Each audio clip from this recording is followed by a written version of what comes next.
आदाब, मैं हूं सफदर रिजवी। आप देख रहे हैं लाइव एक्सप्रेस चैनल। आपसे गुजारिश है कि इस चैनल को सब्सक्राइब करें, लाइक करें, शेयर करें और कमेंट करें। अब देखें एक विशेष इंटरव्यू। आज हमारे साथ शाहगंज से जुड़ी हैं शबनम रिजवी। शबनम रिजवी सोशल वर्कर हैं और शाहगंज के भादी में जो कुछ दिनों पहले ताजियों को लेकर घटना हुई थी उसमें अहम भूमिका निभाई थी। हालांकि शबनम रिजवी ने मौलाना कल्बे जवाद से बहुत उम्मीदें पाल रखी थी। इसी वजह से उन्होंने सख्त कलामी भी की थी, जिस पर आज तक कमेंट आ रहे हैं। हम जानना चाहेंगे शबनम रिजवी से कि उनके दिल में आजादारी और ताजियादारी को लेकर क्या है। अस्सलाम वालेकुम। सैयद शबनम रिजवी, शाहगंज भादी से। उस रात जो हमारे यहाँ आजादारी को लेके जो हंगामा हुआ, जो दरोगा ने किया ताजिए के साथ में बेहुरमती, उसकी हम पुलिस प्रशासन की निंदा करते हैं और बहुत ही गलत हुआ। उस टाइम पे जो अंजुमन के बच्चे, अंजुमन मोइनुल मोमिनीन के हमारे पास फोन किया बच्चों ने और आए कि मम्मी इस तरह का हादसा हो गया है, और हम जाके वहां पे खड़े हुए तो ऐसे कंडीशन में मतलब हमने पहले कल्बे जवाद साहब को फोन लगाना मुनासिब समझा, और वो हमारे उल्मा हैं और हम लोग इज्जत करते हैं। हमने उनसे राय लेने की कोशिश किया कि हमें अब क्या करना चाहिए। फोन हमने तकरीबन 10 मरतबा लगाया होगा, मेरा एक भी फोन आगा ने नहीं रिसीव किया। हमारे अंजुमन के बच्चों ने भी काफी फोन लगाया, मेरे समझ में कुछ भी नहीं आया। हमने काफी लोगों को फोन ट्राई किया, हम फिर मजबूरन हमारे पास कुछ भी समझ में नहीं आ रहा था। हमने मौलाना मासूम रजा कैफी साहब से बताया, हमने कहा कि भाई हम जाएंगे वहां कोतवाली और हम इस तरह से कदम निकाल रहे हैं। तो उन्होंने हमें समझाया कि नहीं, कुछ भी हो सकता था, और वो माहौल ऐसा था तो हकीकत में कुछ भी हो जाता।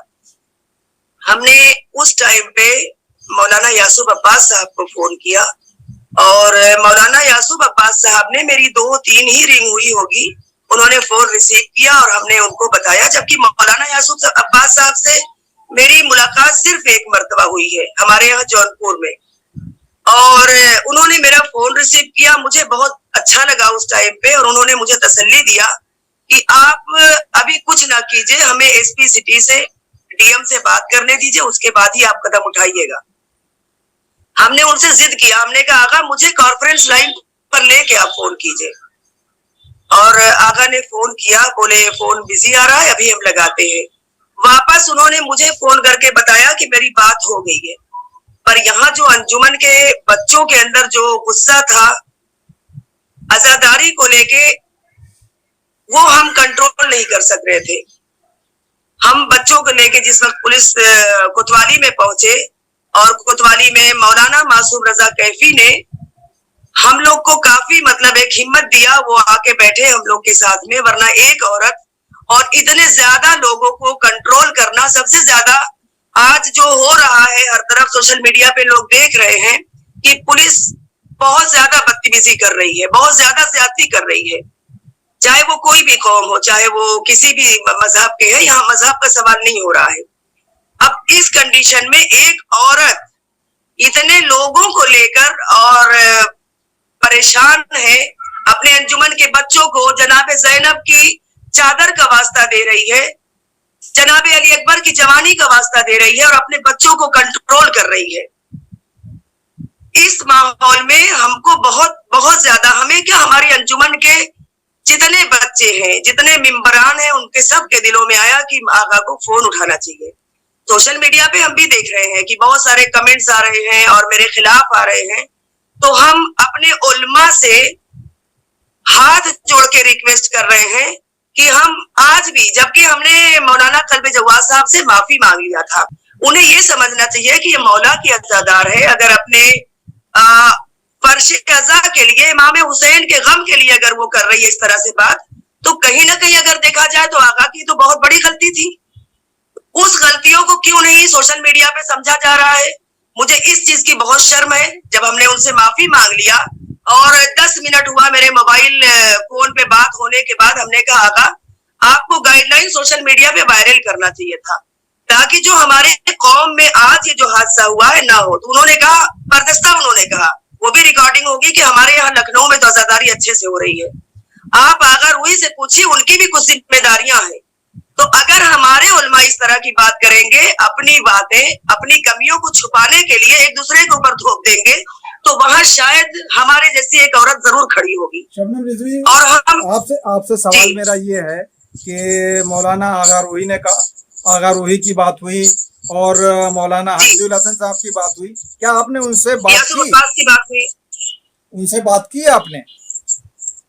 हमने उनसे बात नहीं, उसके पहले तो हमारा मसला हल हो चुका था। मौलाना यासूब अब्बास साहब ने कंटिन्यू हम लोग से लगे रहे, फोन पे भी, शासन प्रशासन से भी वो जुड़े रहे और पल पल की वो हम लोग को खबर देते रहे, तसल्ली देते रहे। हम लोग को एक बहुत इत्मीनान था उनके फोन से।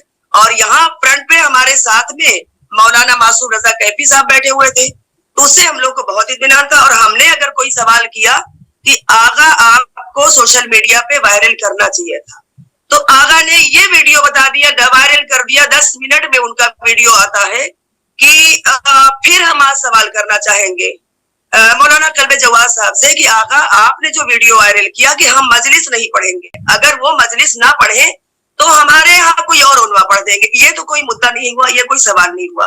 अब सवाल ये उठता है कि अगर वो मजलिस, अगर हमारे यहाँ सारे उलमा इस तरह की बात करते हैं कि हम मजलिस नहीं पढ़ेंगे, तो जो प्रशासन चाह रहा है वो तो उसको मिल जाएगा आराम से मौका। तो हम अगर उस आजादारी के लिए, हमारी एक कौम अगर इसमें न जागरूक हो तो बहुत अफसोस की बात है। जब गाइडलाइन 50 लोग की आ गई थी और 2 लोग की ताजिया दफन करने की, तो हम बार बार यही सवाल करेंगे कि आगा ने क्यों नहीं किया वायरल उसे सोशल मीडिया पे।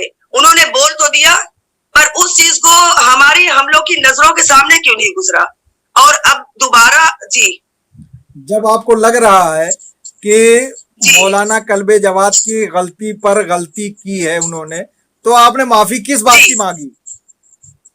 माफी हमने इस बात की मांग लिया कि हमारे वो बुजुर्ग हैं, उलमा हैं, हमारे रहबर हैं, और हमने माफी मांगा। हम उनकी इज्जत करते हैं, हमने माफी मांग लिया। जबकि हमारा अभी भी हमारे दिल में कहीं ना कहीं एक चीज का दर्द है, तकलीफ है। जिस तरह से सोशल मीडिया पे वायरल हो रहा है, उसे मुझे कोई परवाह नहीं। अगर हमने अपने कौम के लिए ऐसा किया, उसका मुझे कहीं वो नहीं है। मगर एक चीज हमारे दिमाग में हमेशा रहेगी कि जब वो गाइडलाइन आई थी तो आगा ने क्यों नहीं सामने पेश किया, हम लोग को गुमराह क्यों, हम लोग को अंधेरे में क्यों रखा। क्या आपको नहीं लगता है कि जो आपने काम उस रात जो आपने काम किया, वो काम उलमा से बड़ा काम था? क्योंकि आपने कहा कि बच्चों पे FIR हो सकती थी, वहां दूसरे माहौल खराब हो सकता था, जिसपे आपने कंट्रोल किया। क्या आपको नहीं लगता कि आपने बहुत बड़ा काम किया और आपके उलमा को आपसे सबक लेना चाहिए? बिल्कुल, हमारे उलमाओं से हम ये कहना चाहेंगे कि हमारी एक ऐसी कमेटी, एक ऐसा संगठन बने जहां बगैर कोई राजनीति के, बगैर किसी भी तरह की मतलब राजनीति के, और लोग हमारी कौम के लिए सामने आए, लोग मेरे उलमा सामने आए। मेरी जो एक ऐसा संगठन बनाया जाए कि जहां पे भी आज हाथ पे हाथ रख के बैठा ना जाए। आज इतनी जगह पे देखते हैं दुनिया के सारे सब कुछ हो रहे हैं, हमारी आजादारी को लेके तो हमारे उलमा किस वक्त जागेंगे। एक मरतबा फिर हमारी गुस्ताखी का वीडियो मतलब वायरल हो जाए, मुझे कोई फर्क नहीं है। मगर अगर हमारे उलमा जब मिंबर पे बैठ के जिस वक्त ये कहते हैं कि वोट फला पार्टी को दिया जाए, वोट फला पार्टी को दिया जाए, तो हम उनसे हाथ जोड़ के रिक्वेस्ट करते हैं कि जब आप वोट मांगने के लिए हम लोग को कठपुतली की तरह नचाते हैं, उस वक्त जब हमारे ऊपर आंच आती है हमारी कौम पे, तो आप शासन प्रशासन से क्यों नहीं पहल करते? कल्बे जवाद साहब किस आयतुल्लाह की बात कर रहे थे? आपको क्या कुछ समझ में आया था? अगर वही का बोले उन्होंने कि आप बात कीजिए, हमने उनसे कहा कि आप उनसे बात कीजिए, हम लोग को बताइए। उन्होंने कल्बे वो यासूब अब्बास के ऊपर थोप दिया। जब हमने यासूब अब्बास का नाम लिया कि उनसे मेरी बात हो गई, वो चिढ़ गए। वो भी बहुत मतलब एक ऐसा हुआ, उनके लफ्जों से पता नहीं क्या अजीब सी बू आ रही थी, एकदम जुनून में आ गए। सोशल मीडिया ने वो नहीं देखा। तो आप मौलाना आगा रूही साहब से या मौलाना हमीदुल हसन साहब से कुछ कहना चाहती हैं आजादारी के मसले को लेकर? आजादारी के मसले को लेके हम आगा से मौलाना हमारे जितने भी उलमा हैं और हम उनसे यही रिक्वेस्ट करेंगे कि सामने आए, जहां पे इस्लाम की बात आ जाए, जहां पे फर्शे अज़ा की बात आ जाए तो बिल्कुल सामने आए और एक ऐसा संगठन बनाए। खुद पे डिपेंड ना रखें हम लोग को। खुद पे डिपेंड रखने से हमारी कौम का बहुत बड़ा नुकसान हो रहा है, बहुत बड़ा नुकसान हो रहा है। कोतवाली का वो मंजर था कि शायद अगर जो भी जिन भाइयों ने मेरे खिलाफ उल्टे सीधे कमेंट्स किया है अगर वो देख लेते तो बहुत ही बुरा मंजर था। अपने बच्चों को जनाबे जैनब की चादर का वास्ता, जनाबे अली अकबर के जवानी का वास्ता, 6 महीने के अली असगर के वास्ता दे दे के किस तरह से हमने कंट्रोल किया है। लाठी चार्ज भी हो सकती थी, कुछ भी हो सकता था। प्रशासन से, पुलिस प्रशासन से भी भीख मांग रहे थे और हर तरह से जिस हिसाब से किया, अगर हमने इस तरह से अगर कर लिया और मासूम रजा कैफी साहब ने और हमारी जो अंजुमन मोइनुल मोमिनीन के और जो हमारे आसपास के जो अज़ादार थे मौला के, उन लोग ने अगर सब्र से और गाइडलाइन आने का इंतजार किया तो हम उसके शुक्रगुजार सबसे ज्यादा अपने अंजुमन के हैं, जिन्होंने मेरे साथ एक औरत के साथ, एक अपनी बहन के साथ कदम से कदम मिला के खड़े रहे। तो हमारे मासूम रजा कैफी साहब थे और आगा यासूब अब्बास साहब थे। मौलाना कल्बे जवाद साहब पे आपने सीधा सीधा गुमराह करने का आरोप लगाया, उन्हें आपने डांटा भी, जबकि उन्होंने लखनऊ की तहजीब ही दिखाई, उन्होंने आपसे कोई बदकलामी नहीं की। लास्ट में रिकॉर्डिंग कट गई है, शायद वो रिकॉर्डिंग शायद काट दी गई है। उन्होंने बदकलामी किया था जब हमने कहा ठीक है आप रखिए फोन, अब हमें आपसे बात नहीं करना है, रिकॉर्डिंग कट कर दी गई है। और अगर मौलाना कल्बे जवाद साहब सिर्फ उन्होंने ये भी कहा कि हमारे यहाँ तो आजादारी हो रही है लखनऊ में, तो अगर शिया अगर वहीं के आजादार हैं, उन्हीं को मानते हैं, सिर्फ लखनऊ की आजादारी की जिम्मेदारी लेते हैं, तो हम हाथ जोड़ के यही कहेंगे कि आगा हम लोग को हमारे हिसाब से काम करने दीजिए, हमारा एक संगठन बनने दीजिए। आप लोग ये लिख के सोशल मीडिया पे एक ऐसा भी वीडियो वायरल कर दीजिए कि हम बीमार रहते हैं, हमारी सेहत सही नहीं रहती, हम इस जिम्मेदारी से हट रहे हैं। आपसे गुजारिश है कि इस चैनल को सब्सक्राइब करें, लाइक करें, शेयर करें और कमेंट करें। तो शायद कौम आपसे ये सवाल ना करे, इस तरह का सवाल कोई भी नहीं करेगा।